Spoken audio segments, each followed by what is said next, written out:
Very interesting. Over and over again, Rohit, you have reinvented yourself and reinvented the situations to match all the strengths that you have. And I think very rarely people can do that. It's beautiful to see. I think the reason behind your success and how you kind of use dyslexia and everything else that otherwise could be a challenge to your advantage, I think is by applying and being committed.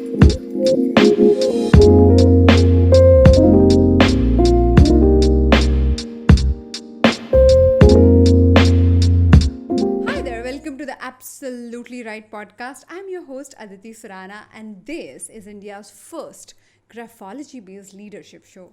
I'm a behavioral analyst, a high performance coach, and an anti anxiety expert. So, my attempt through our Wednesday conversation is to bring you a guest, a high performer, a path breaking leader who has done things in a different way. He or she has figured out their own mechanisms to success, and we try and decode that in their personality by asking them questions, by me analyzing them, and in a way, walking into a coaching session where they ask me something really, really pertinent about their life, their workspace, and things that we can improve. While listening to this conversation, you will learn a great deal about yourself merely by finding the handwriting strokes that I'm describing in their writing in your own, or in your boss's writing, or your spouse's writing. So it can be super interesting if you really implement it and listen close to the strokes of writing that I describe through the conversation. Our guest on the show today is Rohit Raj, who is a startup founder for companies like Glitch or ChtrBox. Now, he has an interesting story. He started his career with Channel V, and in the middle of the recession, he and his partner Varun decided to quit their jobs and start their first venture. It's an interesting choice to make, and it's really going against the current. But while doing that, how he played by his strength and how he chose to harness the power of making mistakes is really interesting. In today's conversation, we speak from making mistakes to walking through the difficult path and how he mentors around 15 startups currently to some Bollywood dialogues. Yeah, I really liked when he said, big, big countries, small, small things. I've never heard that one before. Bade, bade deshon mein choti, choti baatein. I think that's a great translation of that. So tune in and tell me which are your favorite parts. My email ID to communicate that is write, WRITE, at aditisurana.com. So please remember to make notes of your favorite parts and tell me so that we can include more of that in our further conversation. So without further ado, let me invite Rohit and let's get started. Hi Rohit, welcome to Absolutely Right. How are you doing? Hi, Aditi. Thanks for having me here. So, Yes. which is your best Bollywood moment? I think you think in Bollywood, you kind of like love those movies and the drama. So, what is that you kind of go back and use as a life lesson? Bollywood for me, I'll tell you what has like Z. I keep saying this. Z cinema taught me Hindi. I'm a South Indian boy, born to South Indian parents. Okay, my Hindi is super fluent, and I Uh-huh. can speak. I can speak like Hindi very like without the South Indian accent, right? So otherwise, you Okay. get that. I can speak it the way it has to be spoken. I can use the With muhavras when Hanji, okay, yeah. the muhavras when you need to, because it's some this thing, and I'm not a easy language. I don't pick up languages that easily also. So for me to this thing, Z cinema taught me this. I give it to that. I was so influenced by it. I'll give you an example. As a child, have you seen this movie called Hum? Of I was course. a huge Amitabh fan. Okay, Okay. and I used to open the fridge to drink water, drink half of it, pour the rest on my head, and shake it and say Bakhtavar and run away. Okay, my mother thought Bakhtavar was this guy in my class who's a bully, and she genuinely got worried. What is happening in this house? Much later, it's so the thing is that Bollywood influences you to a large extent. So the बड़े बड़े देशों में छोटी छोटी बातें होती रहती है is my Wow. standard line for when anybody fucks up anything on a this thing, and they're like, oh shit, this went on. It's okay, big countries, small things, move on. So it's I've never heard it's big, big countries, small, small things. but it's I mean that's a great like Yeah, don't perfect. stress. Yeah. It's I mean at least we are not in the profession of making the next COVID medicine. We are not sending people to. We're Thankfully, making yeah. an ad. We are an ad. We're trying to get consumers to buy things, right? Right. It's okay. Let's You keep it at can, that. yeah. So big. So I think all this is there. Entertainment is very, very important according to me.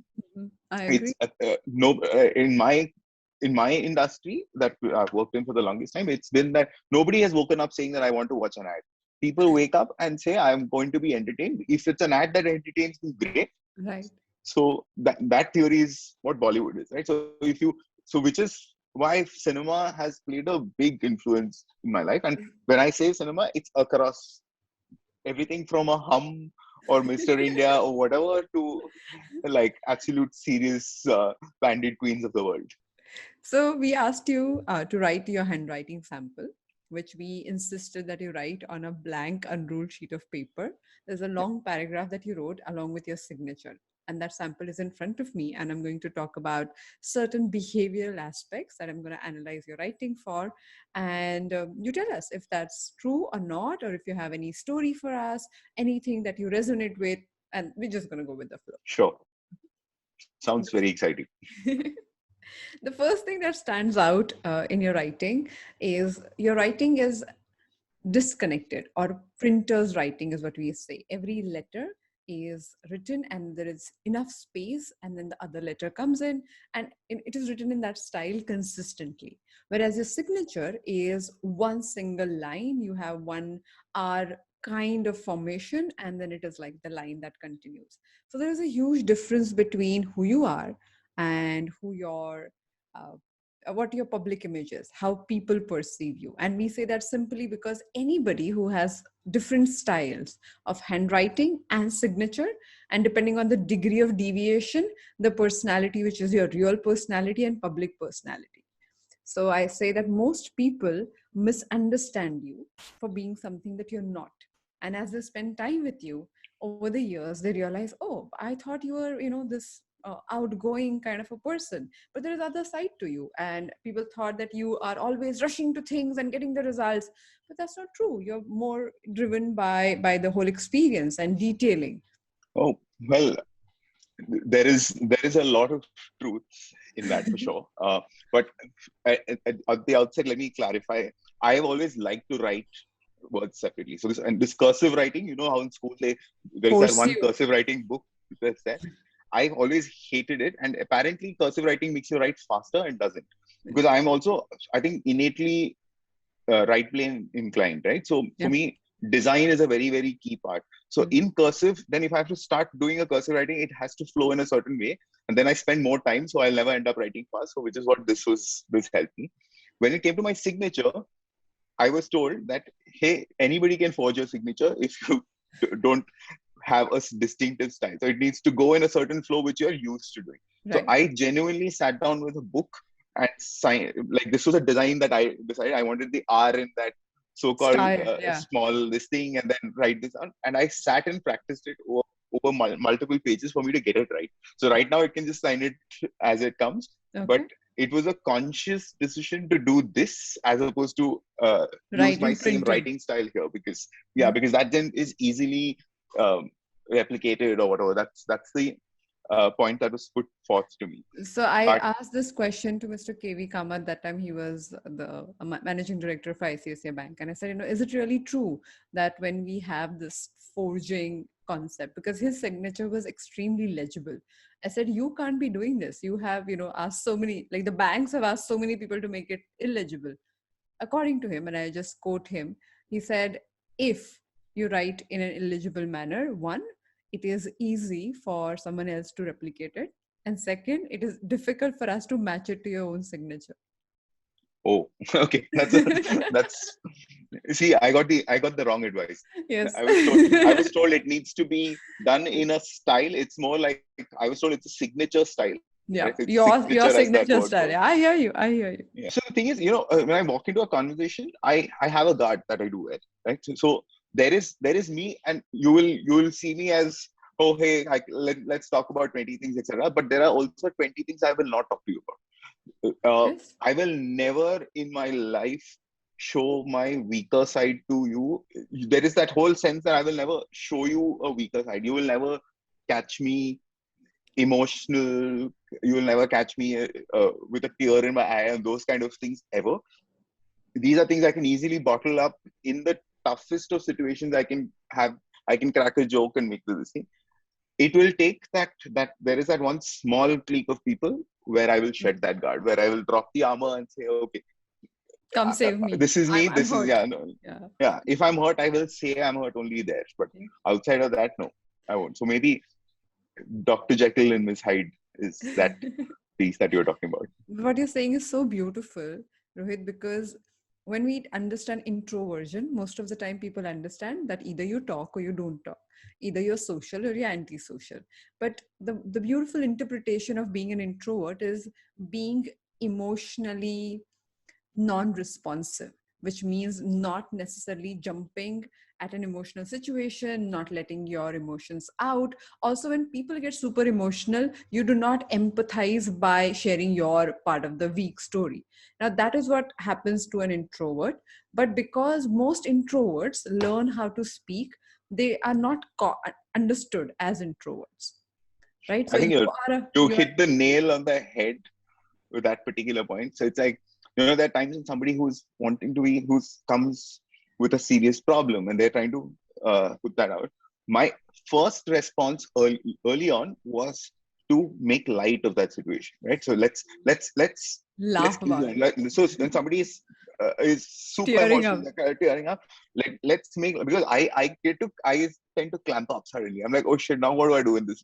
So Right. in so, and I've had to correct myself over time, saying that, hey, maybe that's not it may look like the easy approach, in like, the one person who makes you laugh at no Sure. matter what, and then take it from there. It looks like that, but I don't think that works every time, right? So sometimes you have to play.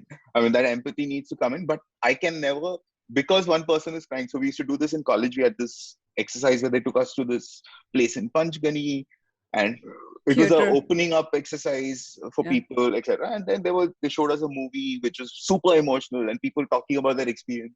And every person who spoke about it, three other people started crying Mm. about relating to it, or I could never do that. Okay. And then that made me even more awkward that, dude, am I'm I not coming crying. out as, yeah, I can't cry. So, and I went to this, so when it came to my turn, I went up there and I did a stand up set, literally, because I'm like, guys, there is way too much this thing. We need to Crying break out. this scene.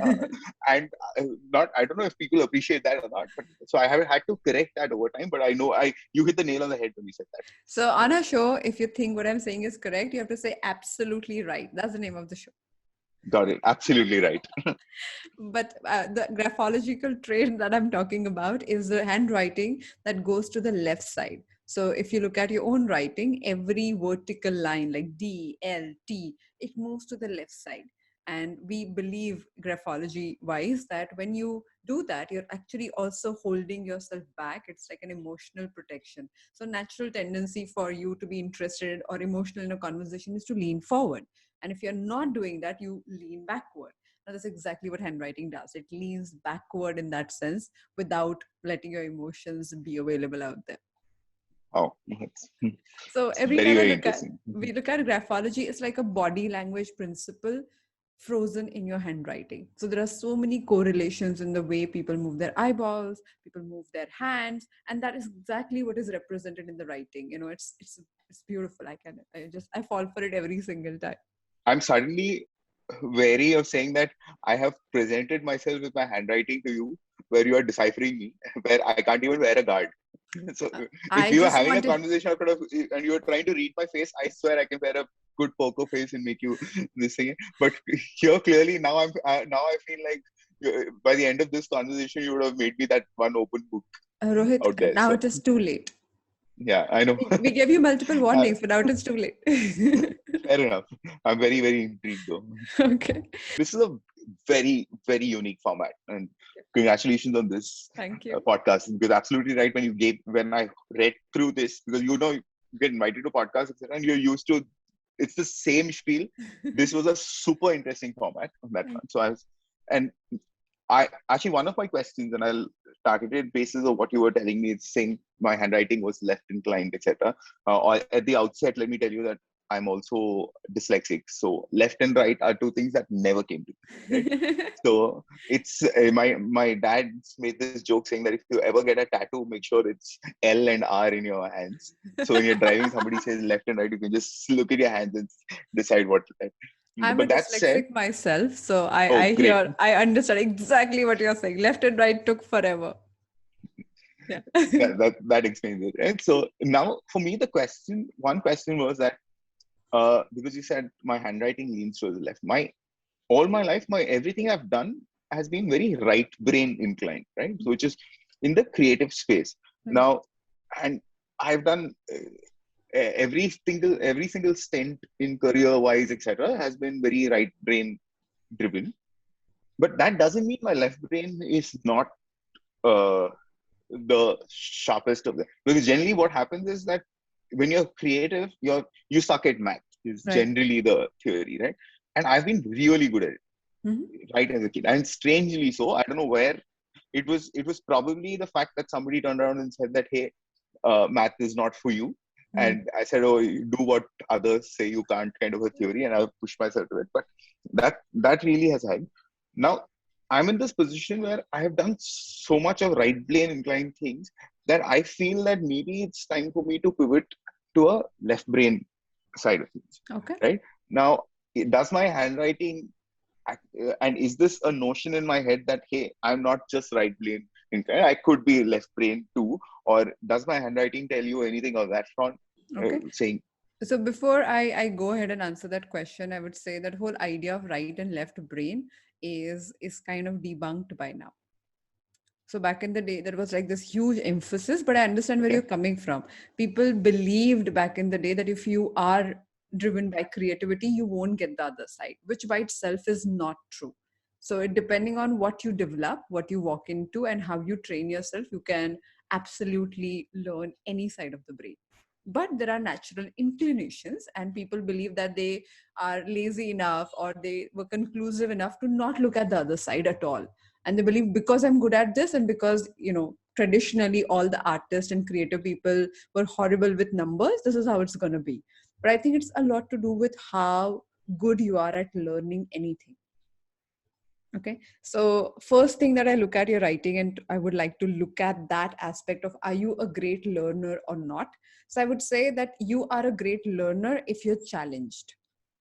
If somebody really questions you, and you gave the example already, if it comes to your ego pe banati hai, to then you can do anything. And I'm saying that because in your writing, the letter T is taller than the letter H, and our writers can also look at it. Like last week I spoke about the same trait, which it was other way around. The letter H was taller, and those people are naturally learners because they're curious, and everything goes along with that. In your case, you have to be challenged. Somebody has to say that, oh, nobody can do this, or you have to feel that you fail so horribly in front of other people that you feel the embarrassment, and you're like, I can't be experiencing this one more time. And that becomes your motivator to go and learn and go through the whole churn. But it is the motivation. But once you set out to do that, can you be consistent with it? Again, the other side of the logical brain, that consistency, doing something every now and then. I would say no. You love to do things until the challenge remains, until the curiosity remains, and the very moment you have solved the problem, you want to move to the next problem, and the very moment you have done that, you want to move to the next problem. So if people give you the same thing to do every day, and if you're supposed to do it in the exact manner, you're going to run away from it. So can you develop the other side? Of course you can you be amazing with numbers? Now let me tell you, your way of being amazing with numbers is problem solving, is not necessarily taking the accounts every now and then, checking things. It can't be repetitive. Again, the other aspect I'm being so sure about is when you write your letter Y, you do not complete the loop of it. You go and you have the stroke done around 60%, 70%, and then you stop there. So after that, and that is a trait of execution. So the way you loop your Y, it talks about how far would you go to complete the task that you picked up. Now, in your case, if the challenge is over, if you can delegate to somebody, if other people are capable enough to finish it, you might as well give that and you move to the next thing that you believe only you can do. is this that point where I say absolutely right? Yeah, you can. Because, yeah, yeah, I mean, yeah, absolutely right is what I should rightly say over here. So, when you make any career choice or any choice for that matter, like focus on applicability, because if you are going there and if you can find newer applications, you'll do all the heavy lifting until you're interested. No, I mean, I think you're absolutely right with what you said, because The two halves of it, one, again, I think there are two halves to every answer that you give me. The first half being, am I naturally curious to learn? I think I consume a lot of data on a daily basis. I literally live, breathe, eat, read, watch data, right? So I'm literally spending that much time in front of reading or watching something. And it's not all the data and all the content or anything that I consume is not necessarily confined to the space I'm in. So I like to read about things outside of the spectrum. So am I a natural learner? I mean, I'm only watching or reading this thing stuff just to consume and learn newer things. But I'm probably learn at a superficial level. I only dig deep if challenged, like you rightly said, right? So on the second half, which says that uh, comfort scares me, I think you're fully right because comfort completely scares. Like I quit my first job the day the day they showed me a career path. I said can't do it because now you're telling me exactly what my career, like you told me that you are this next year you'll get this promotion, then you're here, then you become CD. Look at it. Sometimes in a company, for some people that's very important, right? To see. Sure. Here it is. Oh, what am I doing differently in 5 years? Nothing much. It's just it's more or less the same thing. So I keep saying this that that whole question that people ask about will robots take over your jobs at Yeah. some point in time. If you do something that can be replicated as a loop, like that's programmable. If this then that, if this then that, go to this, then your job is a bot. Then you're not a human being, you're a bot. So if Right. you yeah, so if I and like you rightly said, comfort scares me from that point, saying that there was a point in time where when we were I like to be nervous Mm. before the Monday needs to make me like, or the pitch or whatever I do needs to make me nervous, saying that are we doing something? What happens is after you do something for too long, it comes to a point that, say for example, it's a pitch to a brand, and on Wednesday evening, if you call me and say there's a pitch on Friday and we haven't cracked anything, I'm still not nervous because you've done this so many times that so suddenly it's not a challenge and suddenly it's not exciting and suddenly your job just looks like, oh man, this is like, I mean, it's not challenging enough, it's too comfortable, it's not my space. I will immediately veer out of that space. So yeah, I agree with what you're saying or resonate with that completely. That yeah, I give credit to dyslexia for that. I think anything that becomes in a pattern that you want to break it, or anything that becomes linear that you can't then fathom or enjoy. yeah, exactly. There are different styles of leadership that people have. So some people are absolutely hands-on, some people are absolutely hands-off, etc. I have personally had a very hands-off approach. I'm technically saying that if if I've hired a person to come and do a certain thing, then you're in this room for a reason, right? Mm. So you've come here, you've gotten into this place. Now you take it how you want to take it, and you run with it from there. I I will respect your decision. If you do go wrong, I know that I can come and solve it, and that's been my style.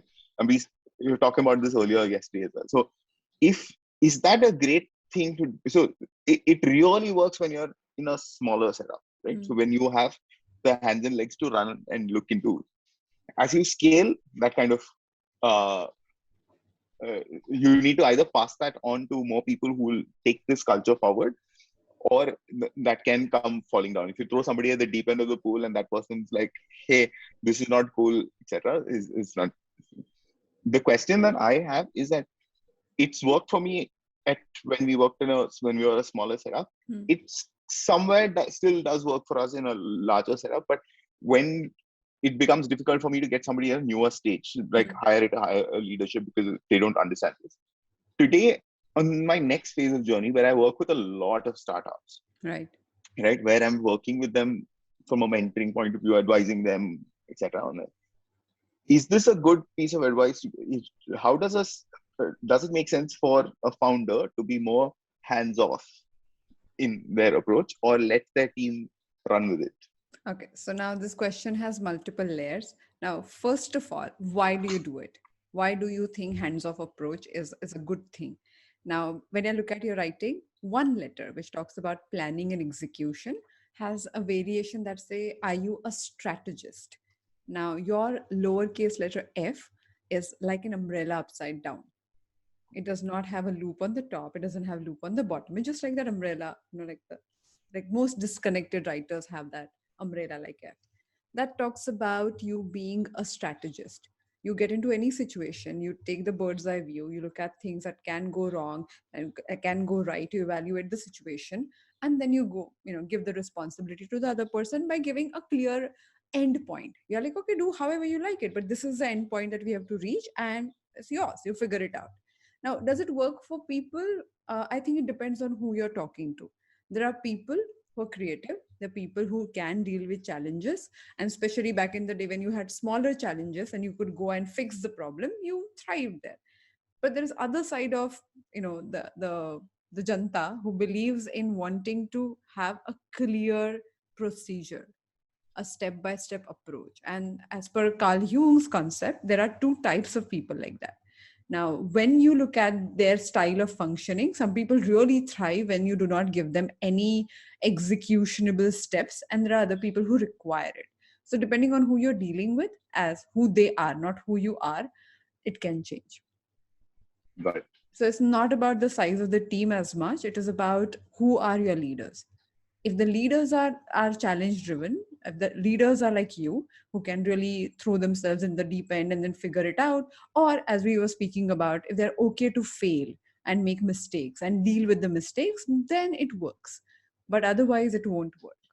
So again, like replying to your other half of the question, that if you're talking to a startup and if their work demands processes and procedures and actually following the standard operating systems, then in that case it won't work. But if the Got it. business demands that you're creative, you're questioning things, and you're really pushing the boundaries, then of course it would work. Yeah, that's probably a great approach to look at it from, because you, like you rightly said, there are two sets of people, right? So one who want that direction, and Yep. it's and there's nothing wrong with that, right? So it's like, hey, I function within. I like a canvas to Yeah. draw within, And also, like and the people you said, right, who said, okay, when they see the career growth plan, they're happy about it. So yeah, those types of people can really be happy having a proper process to follow. got it. Is there anything in my handwriting that tells you about my art of saying, like how do I give feedback? So my point of view on that, this thing, I can either elaborate and give you instances. Like I grew up in a household where, uh, and I think that background might help, because I grew up in Okay. a household where feedback was always positive.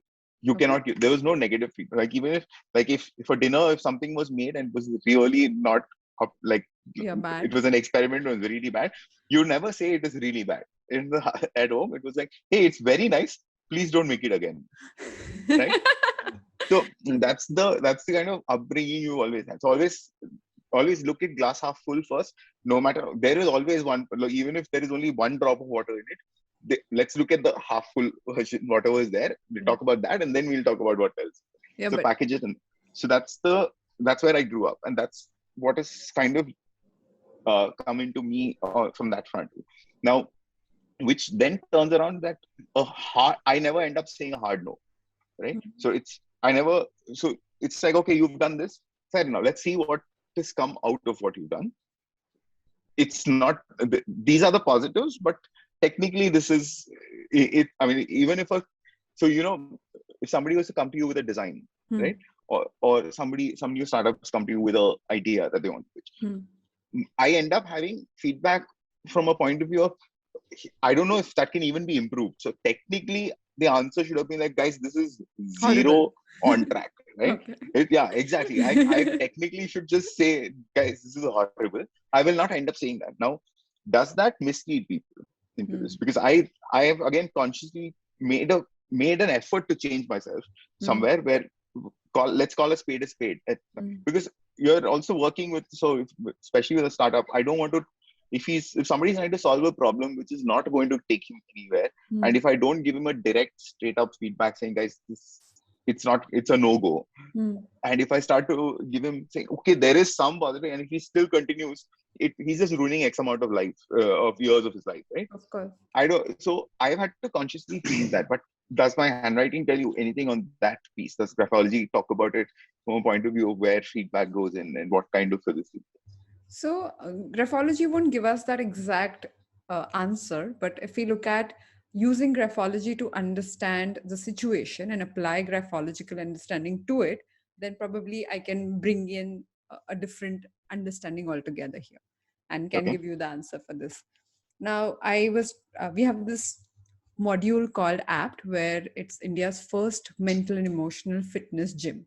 So how you go and work out and look at situations and physical situations and problems that we work on. Here you look at mental situations and you kind of keep throwing the participants in different conversations, and they figure out how they would like to function. So we were talking about rejections, and one of the lines I said, rejection is kindness. And people are like, how can that be? But what you said is exactly matching that if you are rejecting somebody's idea that won't take him anywhere and you can see it, that is being kind to the person. So is it Yeah. always negative? It's not. It is actually helping the person move forward in the way they should. It's like a doctor telling you that you have only 3 months to live. Is it unkind? It's actually kind, so that you can do whatever you want in those 3 months. Now, how you give feedback, I feel you are extremely direct when it comes to giving feedback, and you do not like to mince your words, you do not like to say things otherwise. You really force yourself to be socially acceptable. And I understand the struggle, and I'm going to use two graphological traits to explain this. One is you write your letter T, lowercase letter T, like a cross, which means the bottom part is like a straight line. There is no curve, nothing there, just like a straight line. That talks about somebody who is point blank with what they know, what they feel, what they think. So there is no lack of clarity in your mind when you speak with people. You know this is a horrible idea. Will you say that? I'm coming to that part. But you are very clear with what you understand. Now, the second part, whether you say it or not, when you write lowercase letter m, the second hump is taller than the first one. Not every time, but half of the time. So that means that you are concerned about other people feeling rejected. You're concerned about getting into that embarrassing situation with people. And in order to curb that, you will try and make it softer. But I would not agree that you don't give your straight feedback. And I think you should ask people who have worked with you. You may be thinking, and all of us have these ideas about, I'm very cautious about it and I don't say what I feel. But in your case, I think you do. And you say it in a manner, and people value your opinion. Many people keep coming to you and keep asking you different questions because you have pointed out things that no one else could, right? Got it. That couldn't have been possible without you being clear and articulate about exactly how you looked at the picture. No, so the thing is, you're absolutely right when you say, when I look at something, I know if it's a go or a no go is very clear, right? Then I have to beat around the bush But even because if you then try to, packaging my no and a no go is but even if becomes you the try to, and if you don't land up saying what you want to, it pinches. So you know that. So, in one of the conversations we are talking about, that you said that you are a perpetual liar. Did you say that? I In said one I'm of a your compulsive liar. compulsive liar. You said that in your, I think, Instagram bio or Twitter bio, you said. Now, I thought, let me just look at the writing and say if that is true or not. In your public image, you try to keep that uncertainty, that mystery of being a compulsive liar on. But in your own handwriting, and as a personality, which I established in the beginning, you are very clear at heart. So anything that goes off and you feel that I could have said no and have said yes, and if this person might get impacted by it, you can't live with that easily. And you will go and find a way to correct that. So I think more than anything else, that aspect of being very clear at heart and not causing harm to other people. So you would say no, and you have to take tough decisions running a business and all of that. You would do everything, but every single time you're very clear that you needed to do this. So if you're convinced in Right. your heart, then you will go ahead and do it. And if saying no, and if you're doing it only to make the person feel comfortable, next time onwards you'll avoid that conversation completely, because you don't like to be in such gray spots at all. Just fair enough. And it's quite true on that point. So when I said compulsive liar, I'll also clarify on this is it's so as a child, it's I don't know if that fine line between the white truth, as they call it, right? Or it's that storytelling versus. So I think I crafted too many stories in my head as a child. So for me, everything was, I would just, anytime I met somebody, I would have to craft a story and tell them about a situation. So any situation that I've been in would get exaggerated 20 times. I have convinced somebody in my school that Jurassic Park was shot right behind my house, and I have found a fossil over there. And That's a cool story. I'm not kidding. I have managed to convince somebody on this till that person has thrown a shit pit in his house saying that, I want to go to this one's house to see this. And then because Jurassic Park was, I've been summoned at school for these things. My parents have gone through supremely embarrassing situation because I have cooked up this story where this child has believed it or somebody else has believed it. Like I've even got adults to believe stories, which when they confront my parents say nothing of this sort has happened ever. Like this is a figment of. So at some point, I think they sat me down and said, which is why advertising is a great career, right? For me, Perfect. which is, You I get lie paid for a for living. Yeah, figment. I get paid. I lie for a living. I say, 10 में से 6 doctor का मानना है कि ये हुआ Yeah. है. Which doctor? God knows. It's the newest soap you will ever buy. Yeah. So advertising really.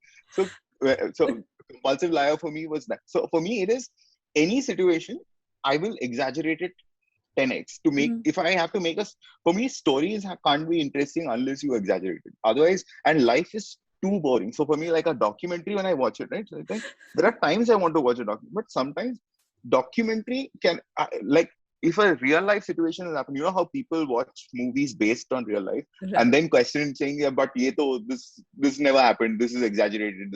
I'm like, you have to exaggerate it because life is way too boring for you to just watch what has exactly happened. Like, I remember the latest that this TV series that's on the web series on called 2611 on Amazon Prime. So there was a debate that day. We were all for a few of us caught up, and they were like, I got turned off because like it was too fictionalized. I'm like, but the true story we know.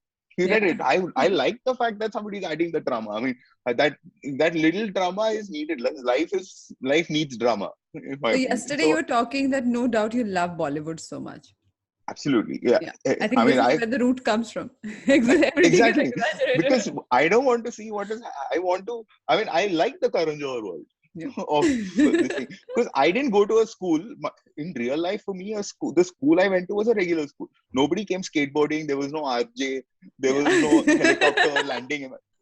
So I like the fact that when I want, it's that suspension of disbelief, right? So I'm going to watch a movie. I don't want to see what I'm seeing every day, which is my regular school. I want to see the school with colorful clothing, good-looking people, skateboarding in things that And you also wanted to, Rohit Shetty effect, right? Like the whole thing. yeah, blow it up.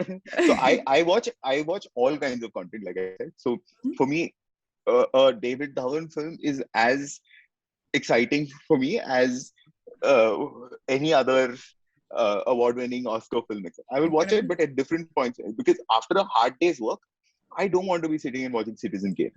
I want to watch.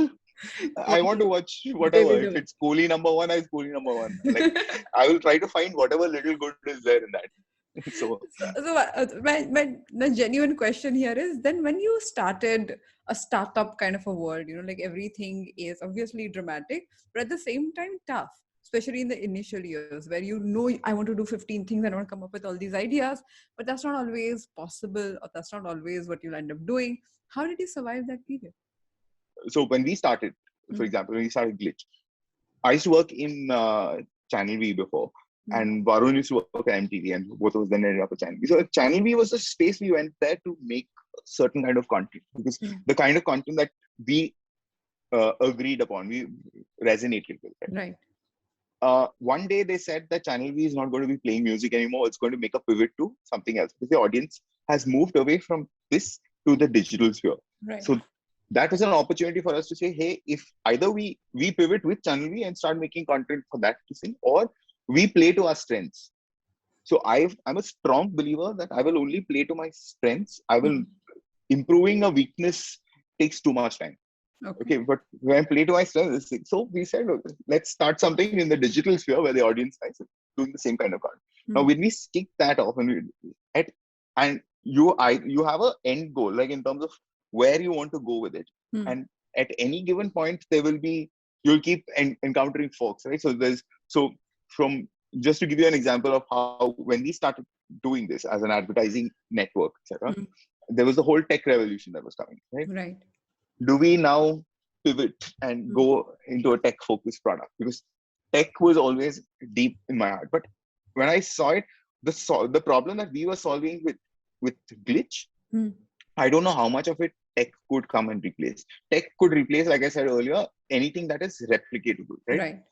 And then somewhere in the journey, when we found the whole people economy, creator economy Mm. spectrum that came in, that is something that tech could have solved. So it helped me jump into that aspect to say that, okay, now let's explore the tech piece with ChtrBox on that Right. side.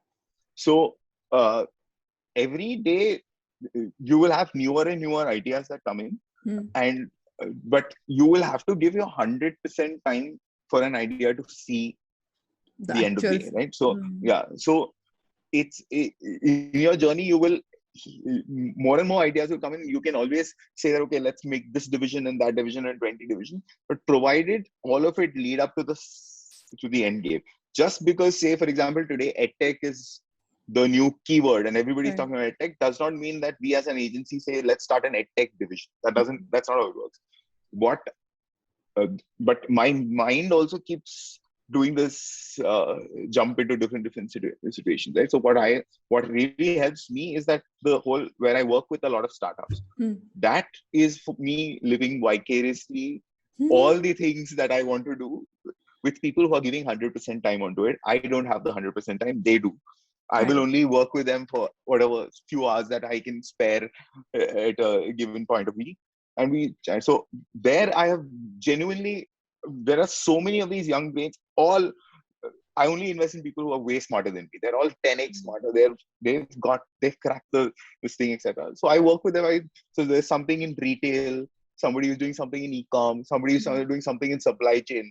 Right. Things I don't know anything about. I just spend time saying, hey, I'll tell you what I know, but Mm. you know better. So let me learn from you. So it's a two-way communication. But end of the day, I also see that like I'm part of The something, journey. yeah, part of a journey of something that's scaling, and True. that is the most satisfying piece for me. So I've managed to do what I did with 1 and 2, but if I can't take what I have right now and attaching whatever is cool to this, because that's not Right. how it works. So Right. let me attach myself to what is cool for this thing or whatever is exciting and move with it. That's No, how I that's do. very interesting. Over and over again, Rohit, you have reinvented yourself and reinvented the situations to match all the strengths that you have. And I think very rarely people can do that. Like, for example, I'm just thinking about it, like the problem solver nature that we spoke about, the strategist nature that we spoke about, also being a printed writer, the disconnected writer. You're always disorganized in your thought because you're driven by multiple inspirations at any given point in time. And that means two things. One, you can really go down the path of being lost and in the middle of a chaos all the time, or it may mean that you can question multiple things in one go, and you Yeah, can contribute to multiple projects at the same time. Now very few people understand that they got to channelize by applying themselves in multiple projects, which you have managed to do. And so I think it's beautiful to see, I think, the reason behind your success and how you kind of use dyslexia and everything else that otherwise could be a challenge to your advantage, I think, is by applying and being committed. So if I have to ask you, and if any startup is looking at their own growth, what are the 3 or 4 lessons that you would want them to keep in mind when they go about their journey? well, one theory I have lived by, and I think I say this every single time, Hmm. is don't the power of mistakes, which is what that when you asked me to write, it innately Hmm. just came to me and I just quickly wrote down. I Right. called it the power. So for me, the thing is, the day you will only be successful the day you decide to let go of the fear of committing a mistake. Mm-hmm. This word mistake has such a negative connotation since school, right? You've been Of told, course. oh, it's a mistake, wrong, this, that. What you don't realize is that when you make something new, you will end up making mistakes. Always. If you let go of the fear of making mistakes, so if you fear a mistake, what happens is that you will not attempt something new. You Hmm. will always look for a way to solve that somebody else has already done. Right. Okay, then you are not innovating anymore. So Right. with every single startup founder who I work with also, I'm like, don't come back to me. And this, I mean, even a lot of clients tend to ask this question saying that, hey, is there a reference for this? If you show me a reference, which means it's been done, right? So then, yeah, it's so you can always learn from somebody else's mistake, fair enough, but somewhere drop the fear of making a mistake. Go ahead. What's the worst that will happen, right? And this is the same question that, like, I remember when we were quitting our jobs to start this, and peak of recession, everybody said you're making a mistake. I know my parents, when I told them this, their answer was very clear. They're like, what's the worst that can happen? You will fall or you will fly. So, Right. and it's not like, and technically it's not a risk, right? It's not like I had to send money home, or so we also came from a Right. certain amount of privilege to do that. We made that jump. Of course. So that, yes, it works. So, but I could take the fear of going wrong. So I will I say love that, the hey, listen, concept. yeah, I love because this you think, concept when you say power of making mistakes, you're actually encouraging people and creating an environment where you will end up making mistakes and won't be reprimanded for that. exactly. So don't be reprimanded. That's the whole thing. Because what you've done, by nothing teaches you better than a mistake. We have learned this the hard way. Like we've tried to do things we didn't know how to do. We said, so we didn't have the fear of a mistake. So I'll give you examples also. At when we were, when we were working with a client early on, and we were this small little video production agency, right? So they have turned to us and they said they wanted a film to be done for their sales teams, etc., which is a normal thing for people to do. You Right. are also being pit against four other people. You have to be something completely different. So we sat there and we just made a whole statement saying, what if it was in 3D? And they were like, yeah, okay, sure. And we're like, no, we're not talking 3D like that. We're talking 3D. You know how in those movies you wear glasses and it comes to you? They were like, can we do that? Because this was being done in an auditorium. Can you guys do that, as a question? We didn't know how to do it, right? So we just said yes. We're like, what is the worst? It will not happen. And Right. we'll give them a regular one. Yeah. So we just said yes. Then we went back and we worked on it. We made multiple mistakes to do it. But at the end of the day, it worked. It happened. What it did was it blew the client away. Hey, and then suddenly it positioned us as, here is a really creative agency which is thinking out of the blue. So next brief, just brief them. Don't call the others. So we got Right. the next few briefs straight up. And then so if I had the fear of saying, yeah, humne kabhi nahi kiya, this can go wrong, and then we did this, and then I would never pitch this. Of course. So we dropping the fear of mistakes, the fear of committing a mistake is very, very important. So mistakes are good on that That's part. amazing. दाग अच्छे होते हैं. Exactly. See, those knock knock jokes that happen when people say knock knock. Yes. My answer is, when somebody says knock knock, it's definitely not opportunity, because Oh, opportunity only knocks once. good And, one. Good one. that's fully true on a lot, especially even you're young and starting up. Remember, the no that you say when somebody is listening, your no is somebody else's opportunity. So, and I mean, these. I don't know how much of this gyan you should take it straight up. This is things that have happened to me, and I'm telling you from that point of view. I knew somebody who was trying to do a film when we were starting off. Approached somebody who was a friend of ours. He was like, yeah, they wanted it in 4 days. I'll just say no to it. I'm not too keen. He said no, but he referred us. We got the film. We did the film. The film went up on a certain stage. Somebody who was at that stage, so Roshan happened to be emceeing at that event. He saw this and he's like, wow, these are great looking films. Who's made this? He's connected back to us. He becomes our first investor. Wow. So the story, Wow. I mean, the serendipity and this That's can amazing. come from so not when you get an opportunity, grab it. It's don't think twice, especially in your early stage. Just Grab take. it. So there is an opportunity there. Take that and run with it. What I would give as a third piece of gyan is there is no there. I mean, don't restrict yourself to just the realm of your industry that you're working in. The lot of so because we end up, don't be a frog in the well. Technically, Okay. that's why. So we end up, if say for example, if I'm a if my company is in ed tech, I end up doing the circles in the I read only things around edtech, etc. I don't read anything else, and suddenly I'm a frog in the well. I call this out about advertising. We are people who watch other ads, and Hmm. we're so engrossed in the industry where we think that everybody is waking up in the morning saying कि मुझे आज कौन सा ad देखना है. Hmm. Nobody is. The audience is not waking. They want to skip that ad as soon as they can, right? Right. So this entire can and this and that is an attempt to win awards. The awards are all in this one small circle of Right. people who exist, who are all talking to each other and saying this.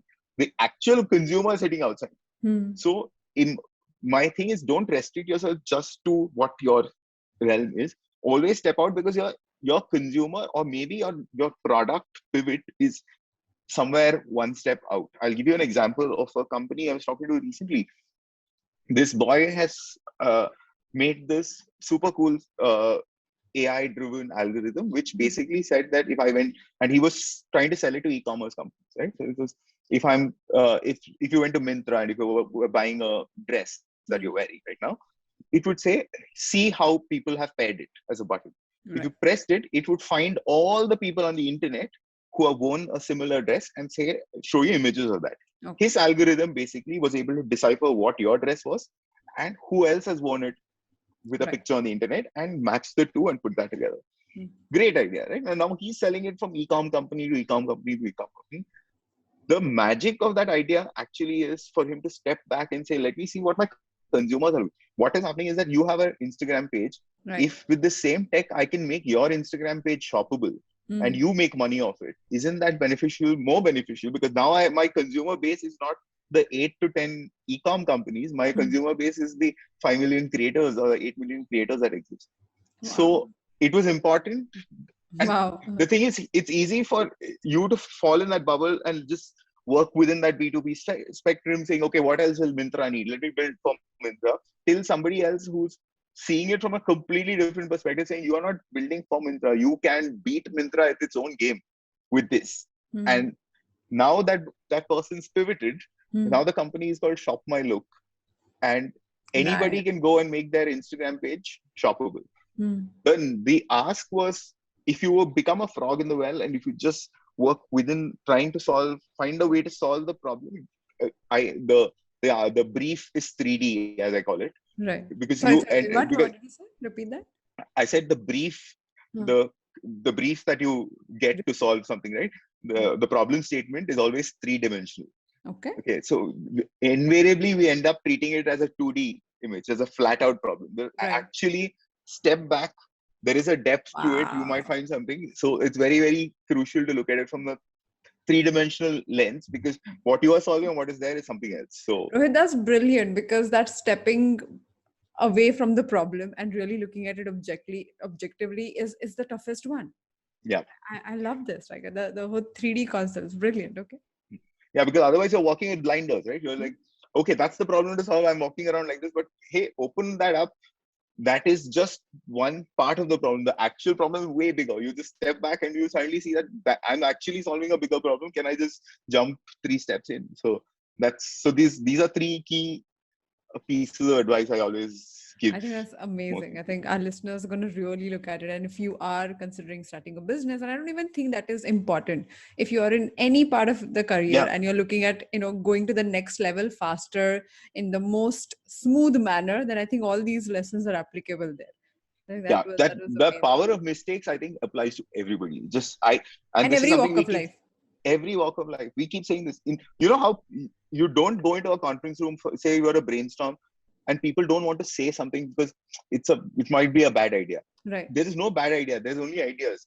Good Hmm. or bad, you don't decide it. You never know where a bad idea can go. Varun, my co-founder, my best friend who we were talking about earlier, Yeah. he has this, that mutual funds are subject to market risk type disclaimer. Like, मैं ganda idea दूं, is what he starts with. He's already set the tone ki ganda idea, Yeah. which is great, which is like, so don't judge me. Yeah. But if you can take that idea and run with it and make it bigger, great. You never know So where your idea yeah, can go. exactly. So that's where it is. So, Rohit, before we end the conversation, do you have any question that I can answer? You think there's something still you want to know more about? Wow, this has been really insightful. Actually, like, you Thank have you. opened up and told me things about me which I know, but I have probably not portrayed it, or I have kind of put it away. Like for me, that feedback example um, is is a answer which I will always hold close to my heart, because I know it's. I want to give you. I know the answer to Yeah. the question that you give me. I know that it's a no from me, but I am not able to say that no straight up. And I try to package it, but I'm very clear on that. So these points are very like Thank you. it hit hard. I think so. That is our attempt actually. In every conversation, I want our guests to have things that they can walk away with and implement. I feel otherwise a coaching session or any conversation of this sort won't add value, and the value is where you can implement a suggestion. And I think that would be Absolutely. I'm going to hit you up again, and we can like probably catch this offline sometime. I'd love to have a longer chat sure. on a bunch of these things, because this has definitely been the most interesting podcast I've been, Thank for you. sure, Thank you so hands much. down. That's a big one. Thank you. Thank you. So before we Okay, I have one last question that I'll ask you, and I'll does do you think I can ever work for? So I've been an entrepreneur all my life, right? I've been a serial entrepreneur, done no, one, two, three. Do you think I can ever work for somebody else? no. No? Oh, wow.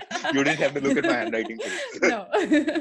Also because I think the way you keep questioning the norms. You may say that you are, being careful about it and all of that. If you are not questioning the norms, then you're not growing internally, or you don't get the freedom to chill when you want to chill. Now, there are very specific ideas and you're very, very particular about it. If you don't hit all those marks, you're not interested. And I don't think now, after going through the hustle, and now you've come on the other side, and now you're already privileged, going back and learning or working with somebody would be an option only if you are challenged to a point that you have to prove a point to somebody. You would probably go through the grind only to make a point, but otherwise I don't think. Just because you told me I can't, I will go and take a Yeah, job like like that, like that. that. I hear Okay, you. I before we end, I have a question. Okay, So, so if you have to end it on, say, okay, one thing that you believe in is entertainment, entertainment, entertainment. I would end it with saying big, big country, small, small cities. So, Lovely talking to you, Rohit. Thank you so thank much you for so much, the session. Aditi. This was my pleasure. Thank you. Thank Likewise. you. I hope you enjoyed this conversation as much as I did. Some parts I thought were absolutely hilarious, the way he described so many situations, and also some key takeaway with the failure part. We're absolutely looking at the opportunity, not knocking the door twice. I think that was really, really cool. Now, I use graphology specifically with the leadership team, where you actually analyze people and the leaders and understand their leadership style. When an investor is investing in a startup, the large part of their decision is based on the business model, but also major part of the decision is based on the team or the leadership team they're investing in. So before making that crucial decision, if you would like to know these founders, understand their leadership styles, the probable conflict that they would get into, then all that information can be actually found out with the help of handwriting and the coaching conversation that I have just had. Similar conversations like that. So if you want to know more about this, you can write to my email ID, write, WRIT, at aditisurana.com. If you want to learn graphology and become one of our students, then the information is available on the website, aditisurana.com. And if you want to be part of this phenomenally cool idea, India's first emotional and mental gym, where we talk about emotional fitness, mental fitness. It is not only about emotional health or mental wellness, but it's actually about fitness. So you learn cool tools, figure out ways in which you can absolutely grasp what works for you, figure out the tools that can take you to the next level. All of that is in this conversation or this weekly coaching module called APT, APT. A for Aspire, P for Perform, and T for Transform. So if you haven't heard about it, if you don't know what I'm talking about, go on the website aptforme.com and you'll get all the information required about this. You can also join our free webinars and we will talk more about how you can get benefited exactly through this process. I will see you on Friday with one more episode of the Absolutely Right podcast. We are in the middle of a graphology series, so do not miss that conversation because I'm talking about some interesting different aspects of different letters and signatures and like the whole combination of different traits. If you want to know more about it, you can check out all our Friday episodes, especially in the last 5 or 7 weeks, where the series is an ongoing thing. I'll see you on Friday. Till then, happy writing.